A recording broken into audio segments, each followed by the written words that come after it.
Damos início a mais um programa Anatomia do Poder, tendo de novo no programa o que honra sobremaneira a Rede Vida e a mim, um queridíssimo amigo que já exerceu excepcionalmente bem a presidência da República do Brasil. Agora começa a se reconhecer todo aquele trabalho que ele fez quando era presidente do Brasil, numa época que, por ter que tomar medidas amargas, muitos atacaram, não compreenderam a importância das reformas, do teto de gastos, da reforma trabalhista. Mas hoje ele vem ao programa não para falar sobre, como fizemos no programa anterior, sobre a sua presidência, mas para falar algo que é o que mais me cativa, e a ele também. É confrade em duas academias, na Academia Paulista de Letras Jurídicas, Internacional de Direito e Economia, e tem o título de doutor honoris causa da Academia, doutor notório saber, da Academia Brasileira de Filosofia, que é o presidente Michel Temer.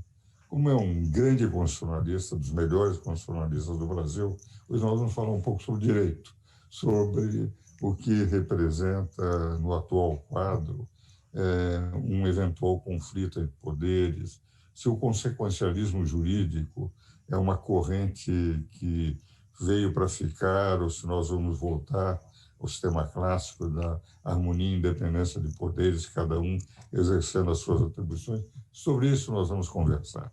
E aqui o meu querido amigo Michel Temer, o presidente, que sabe sempre disse em diversos programas aqui, certo, que, a meu ver, no momento de dificuldades, foi o homem que estancou a inflação no Brasil e conseguiu jogar o país a ter um início de recuperação econômica, fez as reformas fundamentais, teto de gastos, reforma trabalhista e muitas outras. Meu caro Michel, muito obrigado por estar aqui no programa. Eu já coloco uma questão para você, Michel. É a seguinte: é evidente que nós estamos tendo uma corrente doutrinária do consequencialismo jurídico, pelo qual eles entendem que os fins justificam os meios. No consequencialismo jurídico, é o nome mais bonito para isto, o que eles entendem que é a consequência que vai definir a linha do julgamento, e eles passam muitas vezes a intervir no Poder Judiciário, no Poder Executivo, a legislar.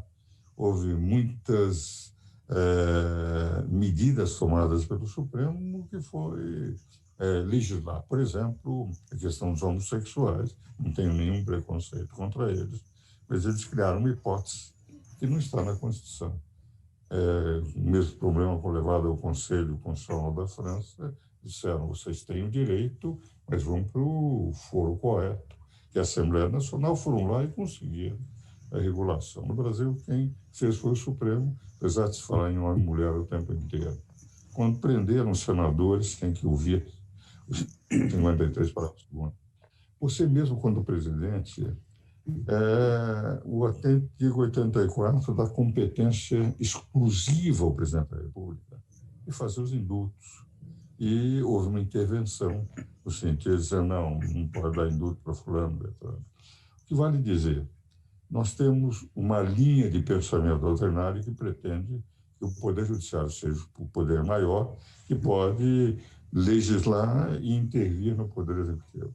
Eu sou daquela corrente mais clássica, que entendo que cada poder tem suas atribuições bem definidas na Constituição. Você foi constituinte, e esse poder é que, efetivamente, tem que ser exercido por cada poder. Você agora, na condição de professor de direito constitucional, não mais de parlamentar, não mais de deputado, não mais de presidente da República, mas como doutrinador, com livros escritos em direito constitucional, como é que você vê esse conflito doutrinário? Olha, Ives, em primeiro lugar, gratíssimo pelo convite, né? Você me honra e me enobrece cada vez que me convida para o Anatomia do Poder, né? E eu confesso-me inteiramente seguidor das suas palavras inaugurais desse nosso programa, né? Você sabe que, interessante, eu digo coisas triviais nessa matéria, mas que são verdadeiras. Você veja, quem tem poder no nosso sistema é o povo, na verdade. Diz lá, todo poder emana do povo. Essa não é uma regra de palanque político, é uma regra jurídica, dizendo quem é que é o titular da soberania no Estado brasileiro. Os demais, presidente da República, governadores, presidente supremo, senadores, são autoridades constituídas, não são autoridades originárias, porque a única autoridade inaugural, inicial, está exatamente no povo. E veja que a soberania popular, Ives, quando criou, e para nós na área jurídica, o Estado brasileiro nasceu em 5 de outubro de 1988. Evidentemente que você pode fazer um estudo histórico, sociológico, geográfico do Brasil e dirá, bom, nasceu lá atrás. Mas para nós, da área jurídica, ele nasceu em 5 de outubro de 88. E foi fruto do quê? De uma manifestação do poder do povo, ou seja, da soberania popular, que é aquele poder incontrastável de mando. Né? E ao exercitar esse poder, o que é que ele disse? Ele disse, olha, os poderes são poderes da União, independentes, e aqui eu ressalto o seguinte, a independência, eu até digo isso no meu livrinho de constitucional, a independência é revelada pelas competências próprias, pela possibilidade de administração própria, pela administração do próprio orçamento individualizado de cada qual dos poderes, mas ao lado da independência estabelece a harmonia entre os poderes. Então, quando diz harmonia entre os poderes, evidentemente parte deste conceito que você acabou de enunciar. Não se pode um poder ingressar na faixa competencial de outro poder, não é? E interessante que não apenas sob o foco de um eventual conflito entre os poderes é que pode revelar-se a desarmonia, mas ela também se revela quando um poder invade competências de outro poder. Você tem aí o que é uma desarmonia. Se você tem uma desarmonia, o que é que você tem? Você tem uma inconstitucionalidade, na verdade, está dito na Constituição que os poderes devem harmonizar-se entre si. E você deu muito bem este exemplo do indulto, interessante. A Constituição, como você disse, diz competência exclusiva, privativa do presidente da República editar o indulto. Portanto, critério discricionário do presidente da República. E, seguindo suas palavras, é privativo e exclusivo de alguém é aquele que priva outrem ou exclui outrem da prática daquele ato. Só o presidente pode fazer. E curioso, para tratar um pouco desse chamado consequencialismo, né, que você menciona, é interessante que houve uma medida liminar suspendendo os efeitos do indulto ao fundamento jornalístico, não jurídico, de que aquilo ia alcançar todos aqueles que eram condenados pela Lava Jato, pela chamada Lava Jato, né? E Lava Jato é uma expressão jornalística, né? Na verdade, condenados por improbidade administrativa, né? E isso correu, sabe, Ives? Correu de uma velocidade estupenda, eu não sei até se não divulgada a partir da própria liminar que foi concedida, né? E interessante, você sabe que quanto tempo levou para derrubarem esta liminar? Levou 1 ano isso. A matéria foi retida durante 1 ano e só foi colocada em pauta porque a Defensoria Pública entrou com inúmeras petições dizendo, olha, há centenas ou quase milhares de pessoas paupérrimas que estão pobres, não podem ter um advogado e que estão detidas há muito tempo quando poderiam ter se beneficiado deste indulto natalino que o presidente da República editou. Pois bem, 1 ano depois foi para o plenário, né? E quando foi para o plenário, a sua quase unanimidade, ou quase na unanimidade, a exceção de 1 ou 2 votos, disse, não, essa competência, para dizer uma trivialidade jurídica, né? Como você salientou, é competência privativa do presidente da República, porque, de fora a parte, a circunstância de ainda a liminar suspender os efeitos, ainda se propôs uma fórmula de decreto pelo qual se estabelecesse o indulto. E até o segundo ministro a votar foi o ministro Alexandre de Moraes, e disse, nós não temos competência para isso.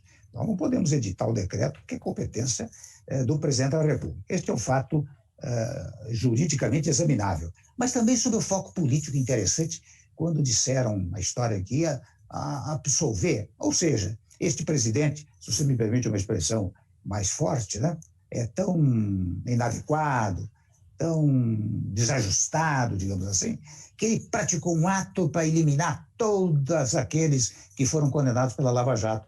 Você sabe quantos foram beneficiados, Luiz, quando se deu o indulto? Não mais do que 4 ou 5. E alguns que já tinham até aquele chamado 1/3 da pena. Então, veja, a ideia desse consequencialismo como é grave. Como eu critico, com a devida licença, também essa divisão entre garantistas e, punitivistas, ao fundamento de que um grupo é punitivista, outro grupo é garantista.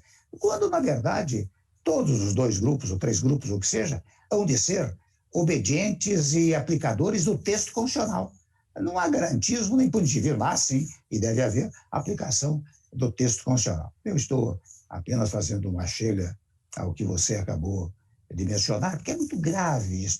Não é uma coisa útil para o país. Nós todos sabemos que a grande vantagem do judiciário é você saber que, tendo sido agredido num dos seus direitos fundamentais, ou numa relação contratual que seja, se houver dúvida, você tem onde dirigir-se a um órgão, que é o judiciário, a fim de solucionar esse litígio. Daí a ideia da imparcialidade, que significa in parte, quer dizer, é um órgão que não é parte interessada no litígio, né? E daí porque outro princípio da chamada inércia da jurisdição, né? A jurisdição não age por conta própria, ela age se provocada. Então, quando o judiciário invade competências, como você acabou de dizer, eu até não estou entrando no mérito se no caso tal ou qual invadiu ou não competência, mas invade competência, ele está exata e precisamente violando a ideia da imparcialidade, que é uma das âncoras do Estado Democrático de Direito, né? Para você ter o seu direito preservado, você tem que dizer, olha, tive agressão ao meu direito, eu vou a um órgão que não fala com ninguém, só fala consigo mesmo e com a Constituição, né? E, portanto, eu tenho lá o meu direito preservado. Essas pequenas considerações que eu gostaria de fazer a você. Vamos agora aos nossos comerciais, vamos continuar discutindo desse assunto, que me parece extremamente importante.